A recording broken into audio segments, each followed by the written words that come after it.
All right. Hello. Good early afternoon, everyone, or late morning, or super early morning, depending on where you are in the world.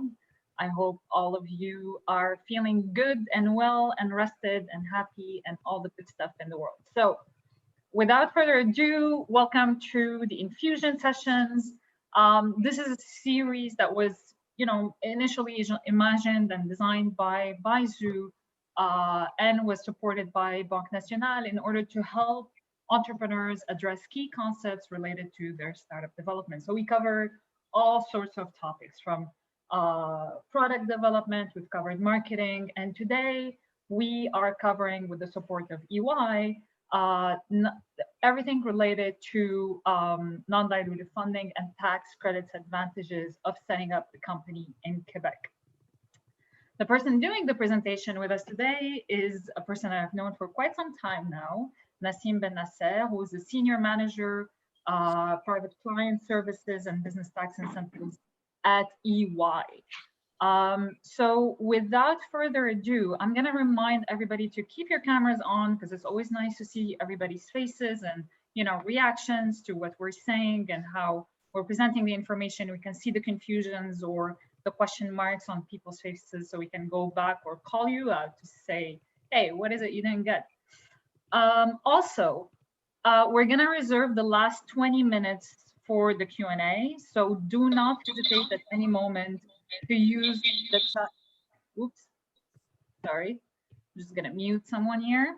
Do not hesitate to use the chat for notes, right? Like use the chat to put in your question the moment it pops up in your head, dump it in the chat and we'll get to it as soon as the presentation is done or while the presentation is running, depending on how urgent this question is, all right?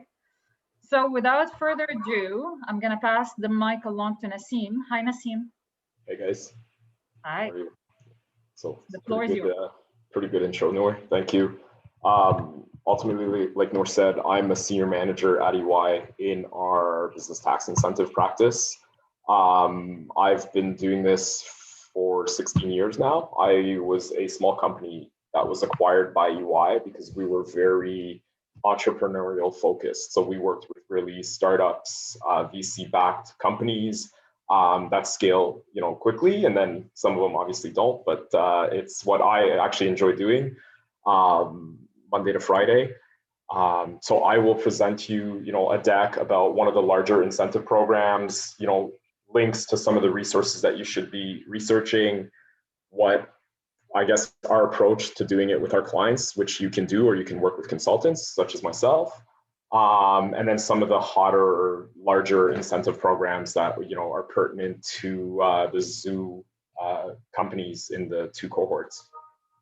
And if like Noor said, if you have questions, I know it's digital and it's virtual, it's a lot harder to stop us. But normally these are fairly interactive. Unfortunately, in the last year, my experience is that we lose that whole back and forth. But you have my emails, you have my phone number. Don't be shy. You can write me. You can email me. You can actually book the Thursday sessions with us too. I spoke to 2 companies last week, so it was a good chat. So without further ado, I will share my screen.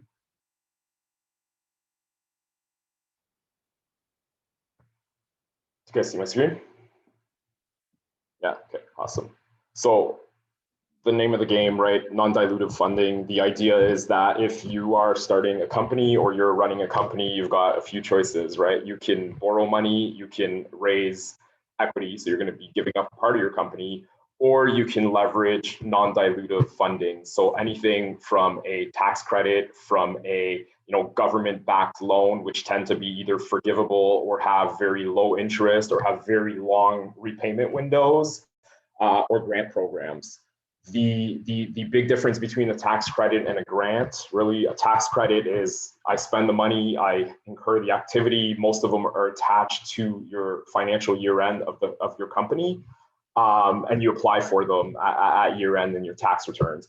A grant is, I have a project in mind, I apply for it, before I start the spend, and then I sign pretty much an agreement with a government entity, and they decide to fund my project, right? It's not that it's grayer in the sense that, you know, there's usually an application guide, this is what the program's about, but it really is the fonctionnaire, the government employee that you're working with that will assess the file. I have history where, you know, technically we meet all the criterias and we should get the cash, but I'm told, you know, that there's a rule that we don't meet, or a criteria that we don't meet that's not in the actual application guide. So that's the big thing with grants, is to be careful, because we can do a lot of work for them and we can end up getting nothing. Also, there's, you know, the reality, I've spoken to startups that, you know, I spent 6 months applying for SIF, for example, but SIF is a program that supports projects, you know, in over $10 million, right? So it's kind of like the startup didn't do its proper research at the start, and they could have saved 6 months of paperwork. Okay, so first program I'm going to talk about, and that's the one I'm going to go a little bit deeper into, is the R&D program. A lot of companies have heard about it. It's one of the larger programs in Canada between the federal government and the provincial governments. We're talking about, you know, close to $5 billion that gets injected into Canadian businesses each year. The beauty about setting up in Quebec is that, you know, we have the most advantageous rate in Quebec. The combined rate for salaried employee in a company doing R&D is close to 70 cents on the dollar that you would get back. Our closest neighbor, Ontario, their credit rate is 8%. You know, Quebec's is 30%. So you see right away that we have a significant competitive advantage. And then in reality with Zoo, where there's a lot of, you know, AI and creativity, there's a lot of grants and incentives that attach back to those types of activities in Quebec. So really, what's the R&D program? It's really encouraged to promote research and development in Canada. It's to increase the competitiveness of our businesses in the global market. It's to encourage growth in Canada. So I'm not going to lie, it's really about, you know, increasing your revenue, creating jobs, and who can benefit. So any company that has a PE in Canada. So you don't have to be a Canadian controlled company. And I know that's the case in some of the businesses that I spoke to in the initial meetings. A foreign company would be allowed to qualify for its Canadian operations, but at, you know, much reduced rates.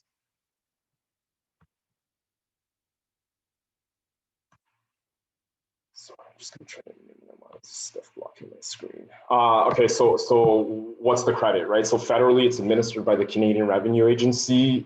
You've got, that's the level where you have reviewers. So they're the ones that would decide if you're admissible or not for the program. The credit is anywhere from 15 or 35%, and that's determined by if you're a Canadian controlled company or a foreign company, or if you're a large Canadian company. So for most of you guys, most CCPCs that have Canadian owners, that are Canadian residents, you would be looking at the 35% rate, and it's refundable. And that rate would be applicable to salaries, materials, and subcontractors. In Quebec, it's administered by Revenue Quebec. The beauty about Quebec is that whether you're Canadian controlled or foreign owned company, it's always refundable. What's going to happen here is the rate's going to change, right? So if you're a CCPC, you're at the enhanced rate of 30%. And if you're a foreign-owned company, you're at the reduced rate of 14%. There's other factors that can play into that, but for all essence and purposes, most, you know, like startup Canadian-controlled companies should be at the higher rates. The tests in Quebec will become, you know, how much assets do you have, right? If assets are in excess of 50 million, there's going to be a gradual grind down of that 30% rate to get to the lower rate when you have assets of over 75 million. So I wish it for all of you, but for now, we can pretty much assume that we're at the higher rates. Federally, we're looking at the prior year capital employed. So same thing, there's a gradual grind down between 10 million and 50 million. So, you know, most companies realistically are pretty far from that. Another interesting fact, so the first line really, another interesting fact in Quebec is that there's a tax credit for working with universities, with cégeps, with centres de transfert technologique, which enhances the rate. So instead of being, you know, I qualify more of my expense ultimately. So instead of getting like 50% of my expense for a contract with one of those types of entities, I would get 80% of it qualified at my enhanced rate. So links, okay, I'll share this presentation with you guys, but these are a few links to, you know, community resources. So one of them is Montreal Startup, Bonjour Startup Montréal. Like they've done great lists of non-dilutive funding. And then with COVID going on, there's also a bunch of COVID resources for companies. So I've put links there that you guys can go and kind of pick at and research. So what is it that we do, right? Ultimately, and this is what I would recommend. This is what I do with my clients, and this is what we do, Monday to Friday, and this is what I would recommend you guys do, right? So all products start with an idea, and then all the way you want to get to the market, right? So it's building kind of a roadmap ultimately. So whenever we have companies, approach us for an expansion project, an innovation project, foreign company, perfect example too, right? I have a game studio in California that wants to come and set up in Montreal. Well, that's my project. This is how much it's going to cost me. And then I kind of like roadmap it, like the cost of the employees, the cost of the investment, the cost of the equipment, and then what different programs or grants can I leverage to essentially reduce that investment, right? So it de-risks it for you, it de-risks it for your investor. And it's just like wise business, right? So ultimately, that's what I would encourage everyone that's on this call today to do if you haven't done it yet, right? So it's like, sit down, this is my project, this is how much my project is going to cost me. You build it into your financial model, you build it into your, cash flow, and then you kind of like put in all the stuff that you could get. And as you get it, you kind of check the box, right? And you update your financial model and you update your cash budget so that, on paper, you're showing your investor, hey, if you give me $1 million, instead of lasting for 12 months, I will last 18 months, right? And for you kind of de-risk it, right? You de-risk it for your bank, for your investors, and then for yourself, because most of the companies are started with seed, right? With your money and friends and family. So that's the idea of what you want to do. I forgot to put the link, but I'll add the link.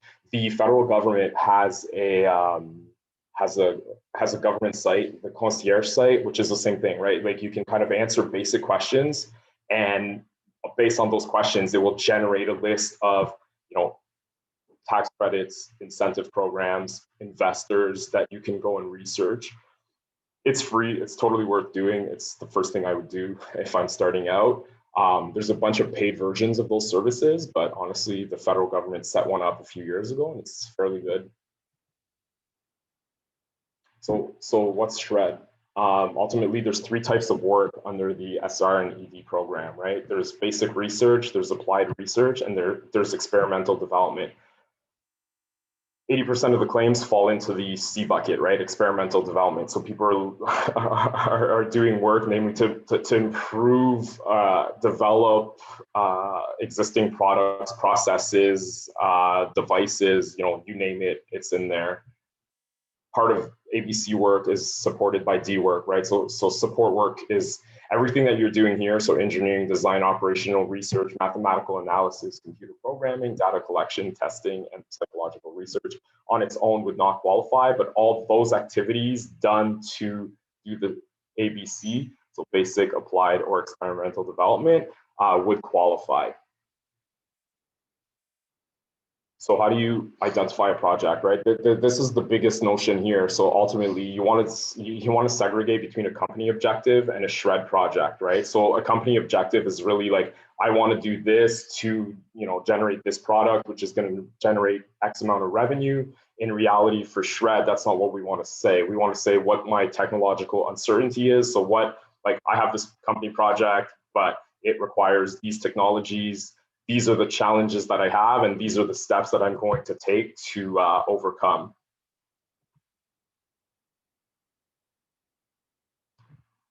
Which leads us to the 3 criteria. Ultimately, so the 3 criteria also represent the tax form, right? You've got to answer 3 questions to the government, right? So what's the scientific or technological uncertainty? What's the scientific or technological content? And what's the scientific or technological advancement? You've got 1,500 words to fill out on the T661 Part 2 form to detail your project description.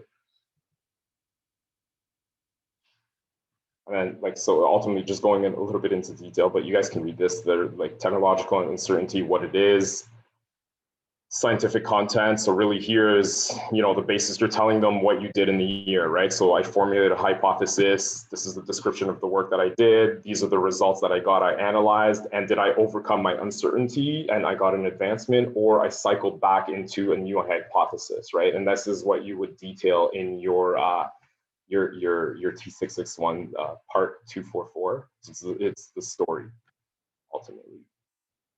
Technological advancement. So ultimately, like you've got to demonstrate to the government that like the company's gained new knowledge, right? So in the year, I had an uncertainty at the beginning of my project. I did work, the systematic investigation, and in the end, I advanced the knowledge base of the company, right? So either it didn't work, and this is why it didn't work. So now I know next year I'm going to start, not redoing the same thing, but I'm going to start, with new hypothesis, or yeah, I resolved it and this is new knowledge gain and this is what I could apply to other projects in my business. And then like for the creative side of things, right? Most companies, like if I take like Esky, right, Pixmob is an example, right? They have a very creative product, but behind it there is technology, right? There's hardware, there's software, there's algorithms. So there's a bunch of work. So really, in all essence and purpose, most creative type businesses with their company projects, you can carve out a part of it that would be, R&D admissible. And when we're talking about it, 70 cents on the dollar, it's definitely worth carving out those activities in your business and figuring out if you can qualify to claim the R&D tax credit. The 5 questions. So essentially, a few years ago, there was jurisprudence, right? So a case was rejected by the Canadian Revenue Agency, and it went to court. And the judge looked at the case using these 5 questions. And this is the way auditors look at files today, right? So ultimately, what ends up happening, if I prepare a claim, an R&D claim on expenses that I incurred in my business, I would include it in my tax return at year end, and I would file it to, with my tax return, so with the Canadian Revenue Agency and Revenue Quebec if I'm based in Quebec. There's a few things that can happen. The claim can get accepted as filed, so it's great, I get my money. The claim can get chosen for a first-time claimant, so an FTCAS, first-time claimant advisory service, where your claim's accepted, but they're going to come and look at your business, look at your projects, look at how you're documenting yourself, and then make recommendations, and also present the program actually, and make recommendations, right? And they implemented that idea because too many claimants were claiming non-admissible work, were getting accepted for 3-5 years, let's say, and then all of a sudden, like building it into their, their model, their cash, and then all of a sudden the CRA came and they're like, hey, this is an R&D, and chopping the claim to 0, which was like negatively impacting companies. So they installed the FTCAS because they really want to work with claimants, right? They want to educate you so that you're submitting admissible work, you're documenting the work properly, and it's substantiated. And the third thing that can happen is really an audit, right? So they would come in and they question the admissibility of your claim, and they will evaluate your claim using these 5 criteria that tie back to the 3 questions that I have to answer. So my uncertainty, my content, and my advancement. And the reports that they will issue out and that their supervisors will sign will be really documented answering these 5 questions. So if you're working, if you're doing a claim for yourself, if you're working with a consultant, when you're reading, the final product, maybe sit with this one slide and be like, can I answer these 5 questions? Because that's what an auditor would be doing. On the CRA website, they also, and I'll add the link, but on the CRA website, they also have a self-diagnostic tool. So you can download a PDF and you can kind of answer questions, and it will give you a, this is R&D, or no, we don't believe this is R&D. So it's an additional step that's worth doing. So what can you claim? You can claim labor, so salaries. You can claim contractors. You can claim material. You have overhead and third-party payments. Again, just documentation, but these are ideal, the name of the game for this program is really documentation, right? You want to document everything that you're claiming so that if you do get audited, it's supported, right? So these are just stuff that you can look at, what you should find and how do you document those types of expenditures. So if a financial auditor asks, you have proof to back it up. And then, quick scenario for a startup. So, if I have, $50,000 worth of salary in my business, I would qualify for 27,000 of federal credit and no credit provincially. So you're going to say why? Because a few years ago they implemented a exclusion amount, right? So in Quebec, on the first 50,000 of expenses, I no longer get a credit. And you can see the scenarios as your expenses grow. Your net refundable on payroll is nearing 70 cents on the dollar. Documentation. So again, like to go back to the documentation slide, at the bottom of your T661, there's a form, there's a check the box, right? And it says like, what documents do you have? Too often I see all of these are checked off. If you're doing your claim yourself, you're working with your accountant, you're working with a contractor, really only check the boxes that you can comfortably produce, because the way an audit starts is really, it's a request for information. They're going to say, hey, you checked box 270, give us some examples of that, right? So if you've checked everything and you have no documentation, it already doesn't start the audit process on the most positive of notes, right? Like they're essentially, like you have to see the CRA, they're a partner with you, they want to work with you, but you kind of have to be legit and document, at a base level to satisfy the auditor. So T661 form, really, I said it was 3 parts, right? So 242, 244, and 246. So uncertainty, content, and advancement. This is what you're going to be filing in your tax returns with your accountant. So that's the part 2, and part 1, T661 is really, this is how much it cost me to do that research. And you've got equivalent Quebec forms, but with no technological, like no story, right? Just the federal government assesses the admissibility of your claim. And gives the decision to the provincial tax authorities. And everywhere else, actually in Canada, other than Quebec, it's been harmonized. So it's there's no 2 level of government for tax purposes. So when your federal assesses, you get your check for federal and Quebec and provincial credits. Sorry. What's the process? So really, fiscal year end, like I said, the R&D tax credit goes into your tax returns at year end. You file it into your tax returns. You submit it to the CRA, and you get your approval. Usually, this is cash flow management. So if you see that you're admissible for this, you want to work with your accountant so that I have a December year end, like by now, like March, April, like my returns should be filed, right? With my R&D claim, because it takes about 2-3 months to get assessed. So early summer, I should get money. The longer you wait, the longer it will take, right? And you have up to 18 months to submit a claim. So after, you can look at it as I can either go backwards or I can wait 18 months to file a claim. So maybe my first year claim might not be big enough, right? I just started out. I could wait to my second year and do 2 claims at once. The other reality is an amended claim. So it's like, I'll take December 19, right? My December 19 tax returns due to COVID were due in September 2020. I filed them. I still have till June of 2021 to amend my returns to claim the R&D tax credit. An amended claim will take a lot longer to process by the CRA. Their review standards for an original claim, so submitted in your tax returns, is 2 to 3 months. And an amended claim can go all the way up to 6 months. So it's advantageous to work with your accountant or talk to your accountant so that you kind of streamline the application process. Once the CRA is approved, so they would give the decision to Revenue Quebec, and then Revenue Quebec will issue out a payment also. They'll do RFI, but purely for financial purposes. So making sure salaries have been paid, making sure contractors have been, documented and paid in the year. But it's fairly straightforward to get through those audits. Okay, so other programs, and these slides are just in French, but I will update them to English. Some of the stuff that's worth talking for you guys is e-business. So if I'm developing e-business, multimedia, so this is multimedia is a gaming credit. If I'm developing titles, and the notion of titles can be also vocational. So it's, it's larger scope than just like a jeu video, video game.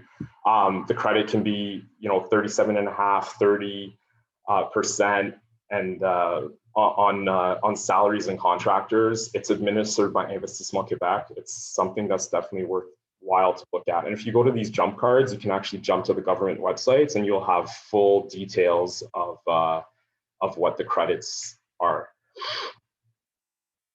e-business. So e-business is also administered by Investissement Quebec. It's if I'm developing a software that's changing business processes, and I've spoken to a few companies in the cohorts that could qualify for this.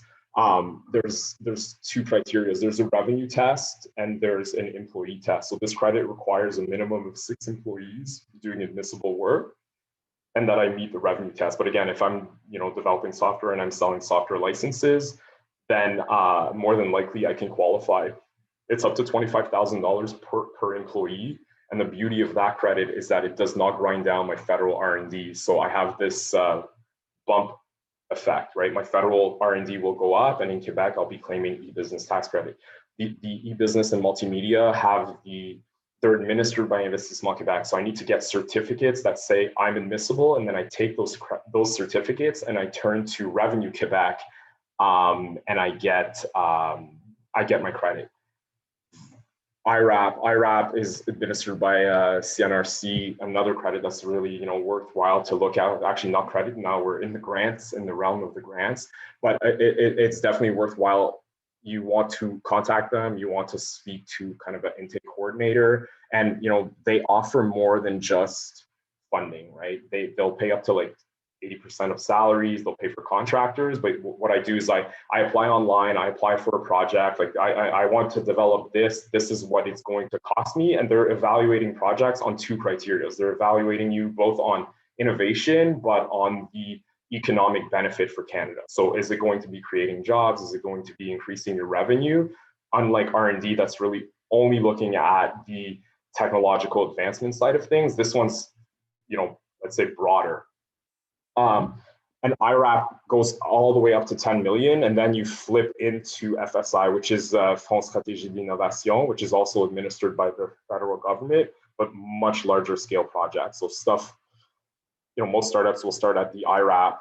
IRAP works again with the federal year end. So as you know or don't know, but its year end is usually March. So now they have a budget. It's the time to start application. The application's done online, and definitely worthwhile to look at.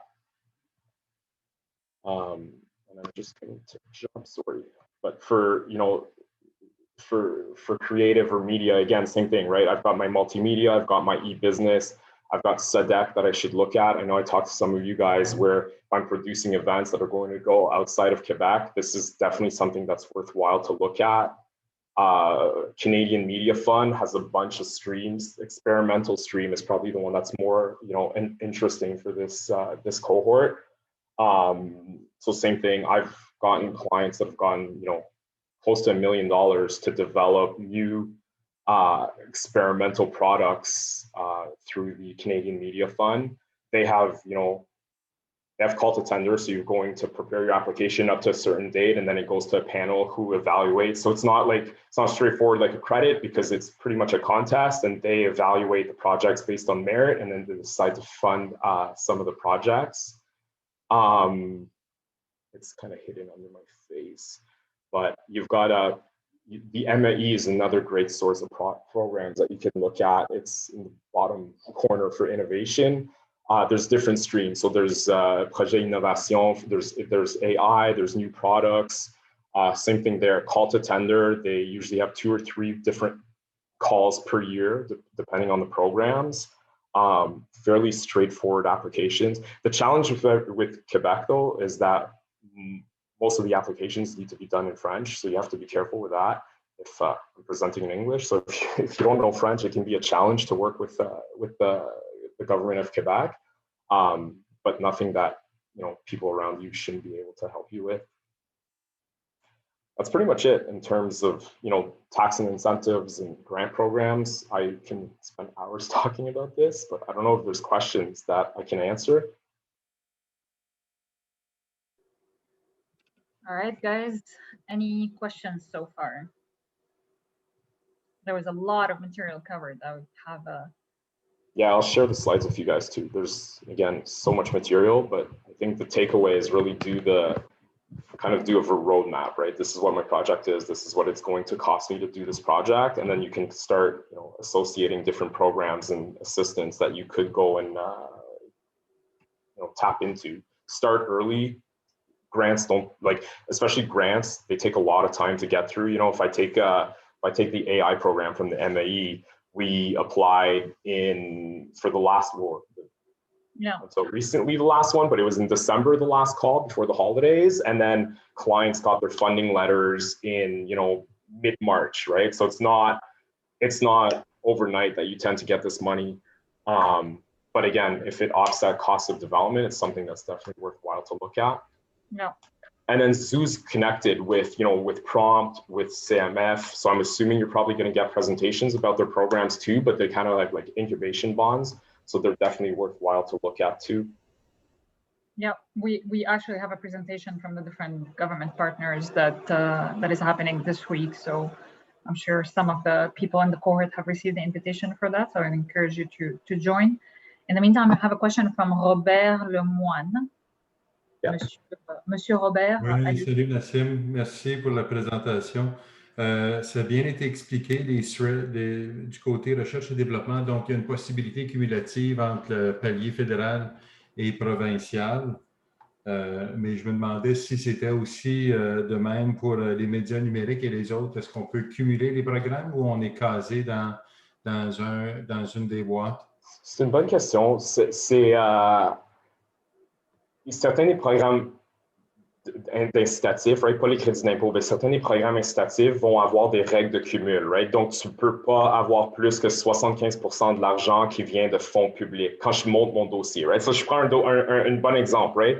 J'ai une compagnie en intelligence artificielle qui a appliqué pour le volet du MEI en intelligence artificielle. Donc, dans le montage financier de son projet, on a inclus sa demande d'R&D, combien il allait avoir de la R&D, mais on s'est assuré de faire un montage qui n'allait pas briser le cumul, right? Puis la réalité, c'est quand tu lis les différents programmes, tu sais, si je prends la R&D versus, admettons, l'appel d'offres pour le MEI, ben, l'achat de données, l'achat des datasets, ce n'est pas des dépenses qui seraient admissibles pour le programme R&D, right? Donc, je fais mon montage financier de sorte.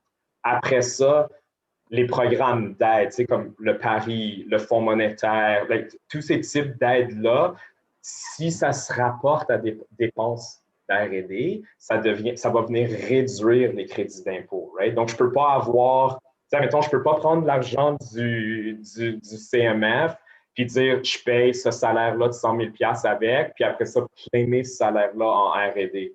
Donc, je dois faire des prorata ou je dois faire, not creative accounting, honnêtement, mais il faut faire de la comptabilité puis dire comme, OK, regardez, j'ai un client, right? J'ai eu un aide pour les technologies vertes, right? Donc, j'ai dit au client, regarde, c'est beau, on a notre 1,5 million de dollars, OK? De ce 1,5, combien on va appliquer à la R&D, puis combien dans notre funding agreement, de façon legit, parce que de toute façon, on va se faire vérifier par le programme enfin, est-ce qu'on peut détourner, ou pas détourner, mais on peut appliquer à des dépenses qu'on ne va pas réclamer en R&D. Parce qu'en R&D, je veux mon 70 sous le dollar sur les salaires.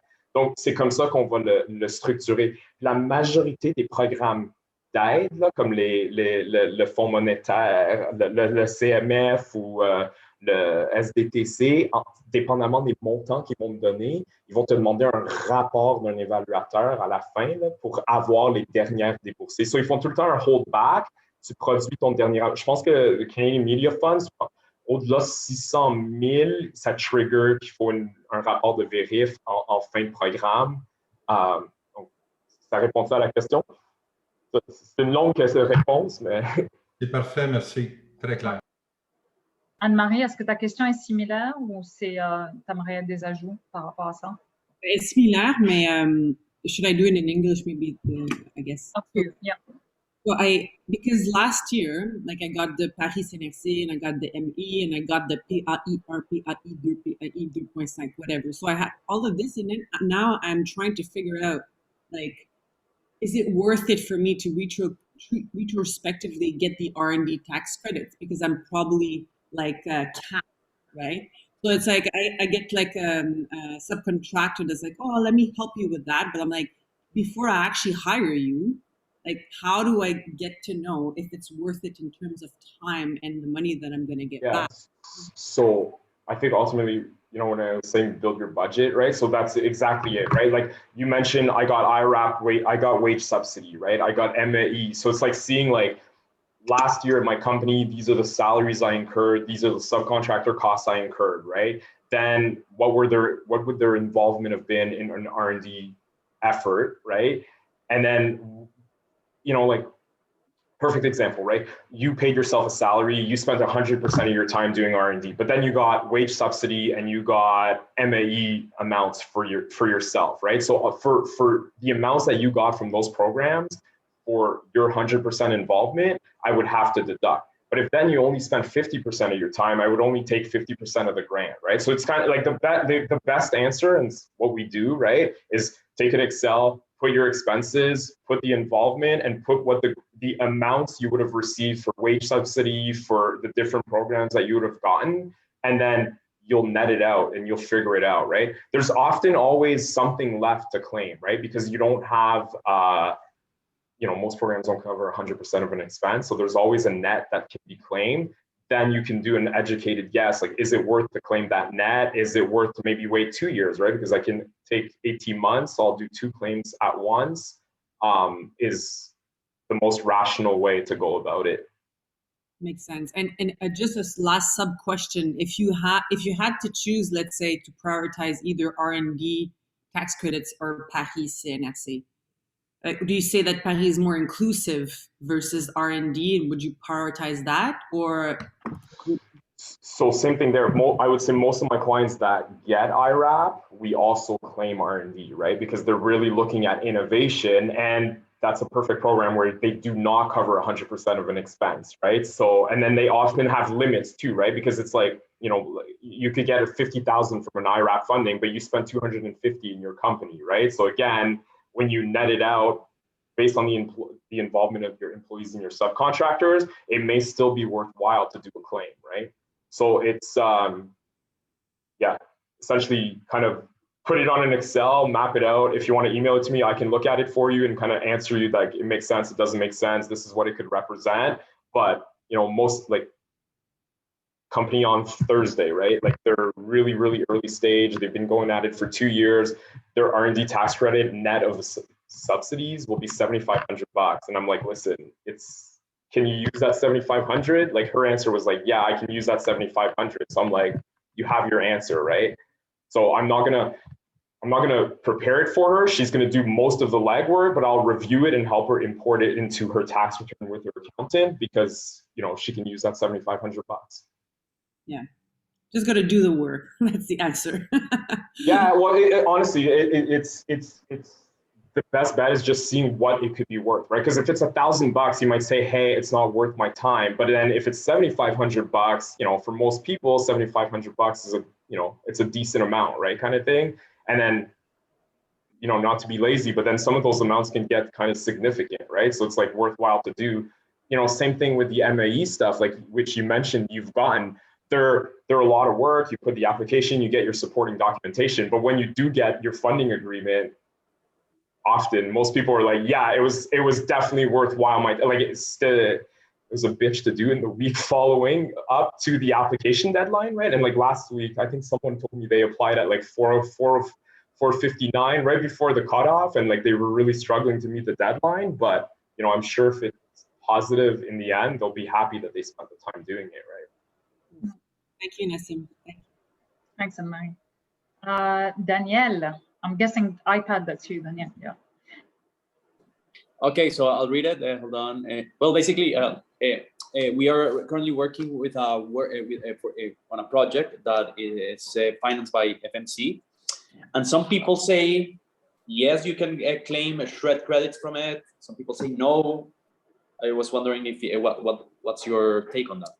So the official position, and it's actually been, and I can email it to you guys afterwards, but the Canadian Media Fund, the Fonds des Médias, it's a forgivable loan, right? So the way it's set up is a forgivable loan is considered to be government assistance, right?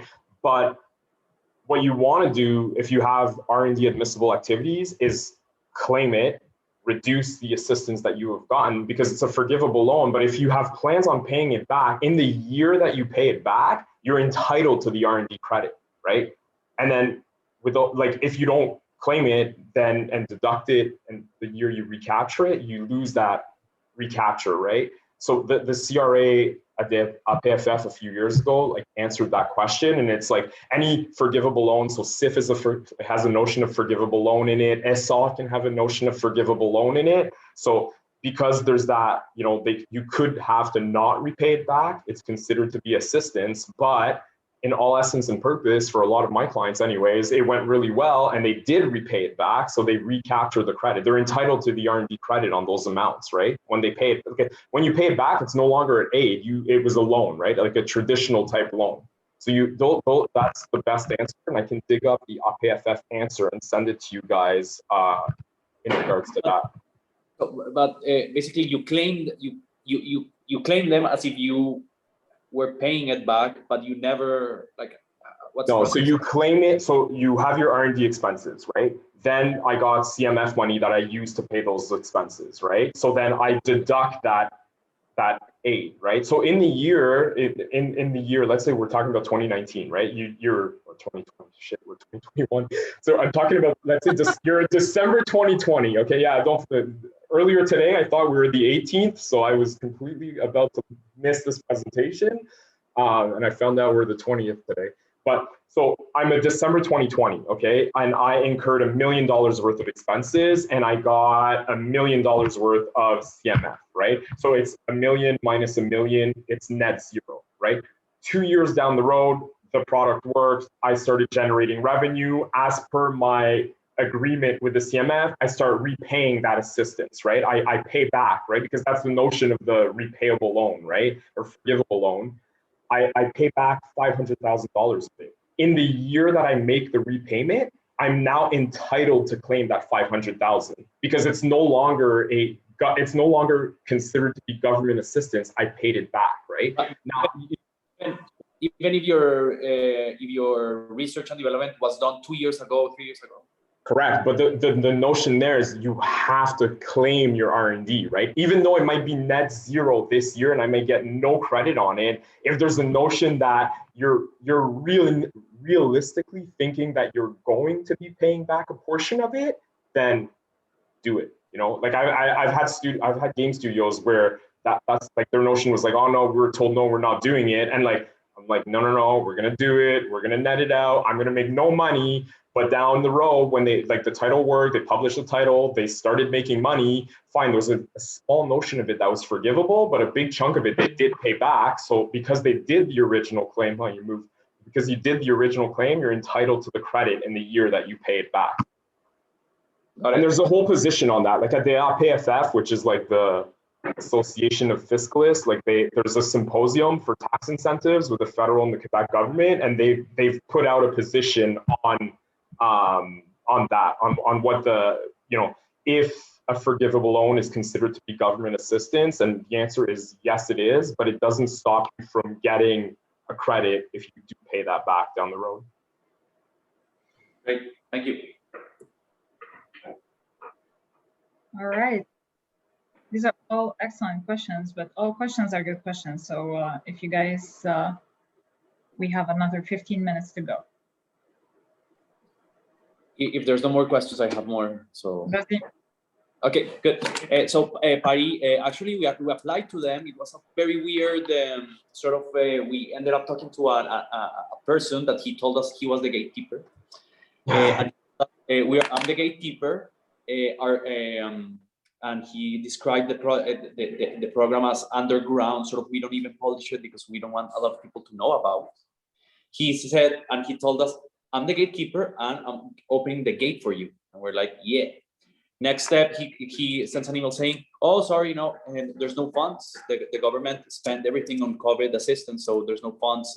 See you on the future, like normal. That's it. So when I was talking about IRAP, right? Like, so IRAP is really tied to the federal budget, right? So that IRAP, Paris and IRAP are the same. Paris is French for IRAP. So it's IRAP in English, Paris in French. So the way that the NRC gets its money, they get their money from the federal government, right? It's a federal government entity.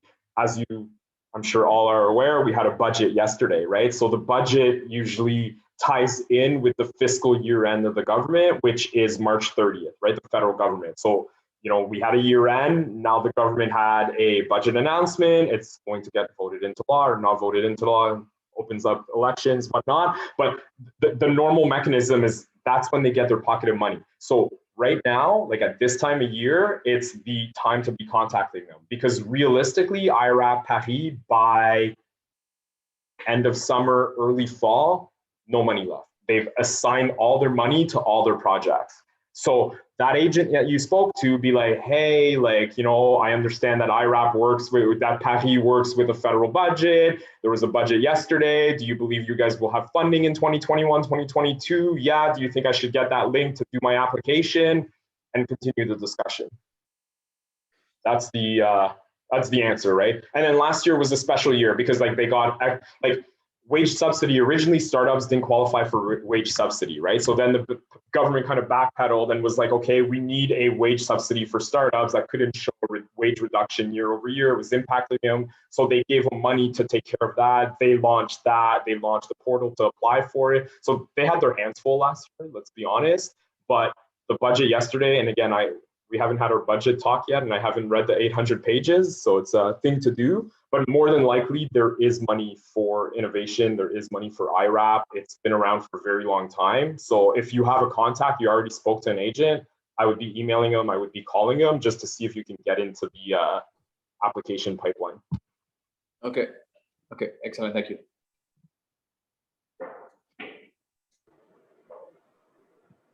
Anything else? Anyone else?